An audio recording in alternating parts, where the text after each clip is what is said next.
আলহামদুলিল্লাহ আমাদের যেহেতু ট্যাঙ্কের কাজগুলো শেষ হয়ে গেছে, তাই আমরা এখন হচ্ছে আমাদের প্রত্যেকটা ট্যাঙ্কের মধ্যে হচ্ছে পানি দিয়ে দিব। আর নিচের ফ্লোরগুলো যেহেতু এখন পাকা করে ফেলছি এই পাশটাতে, আর এই পাশটাতে যেহেতু পাকা করে ফেলছি, তো এই পাকার উপর হচ্ছে এখন পানি দিতে হবে যেন এই ফ্লোরগুলো অনেক বেশি হার্ড হয় বা শক্ত হয়ে থাকে। আর ট্যাঙ্কগুলোর মধ্যে টোটালি সবগুলো ট্যাঙ্কের মধ্যে এখন পানি দিয়ে দিব, যেমন এই একটা ট্যাঙ্কের মধ্যে পানি দিচ্ছি। সো পানিটা দিয়ে এখন আজকে এভাবেই রেখে দিব। দেন হচ্ছে কালকে থেকে হচ্ছে আমার এখানে আমি বাহির থেকে কিছু কলা গাছ কেটে দেন আমি আমার এই ট্যাঙ্কগুলোর মধ্যে কলা গাছগুলো দিয়ে দিব। আর আরেকটা ব্যাপার যেটা সেটা হচ্ছে এই ট্যাঙ্কগুলো মোটামুটি হয়তো বা রেডি হইতে বা পানি দিয়ে রাখতে হবে মোটামুটি 15 থেকে 20 দিন।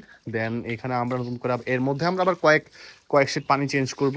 দেন এইভাবে চেঞ্জ করতে করতে আশা করি আমাদের ট্যাঙ্কের যে সিমেন্টের গ্যাসগুলো হয় এই গ্যাসগুলো কেটে যাবে আর কি। সো আলহামদুলিল্লাহ এখন টোটালি মানে ট্যাঙ্কটা একটু বড় বড়, মানে আমাদের ফার্মটা একটু গোছানো লাগতেছে, বড় বড় লাগতেছে, যদিও এই ময়লাগুলো এখনো ফালানো হয়নি। সো ইনশাল্লাহ কালকে মিস্ত্রি আসবে, আসলে উপরের শেডগুলো করে ফেলতে। তো উপরের শেডটা হয়ে গেলে দেন এই নেটগুলো তুলে ফেলবো, আর এই ময়লাগুলো তখন আর থাকবে না আর কি। আর এই ট্যাঙ্কটা আমার একটু রিপেয়ার করার দরকার ছিল, বাট কোনোভাবে এই ট্যাঙ্কের লিকটা পাইতেছি না আর কি। তো এটাও একটা ব্যবস্থা করে ফেলবো আর কি। তো আপাতত হচ্ছে হচ্ছে পরিস্থিতি।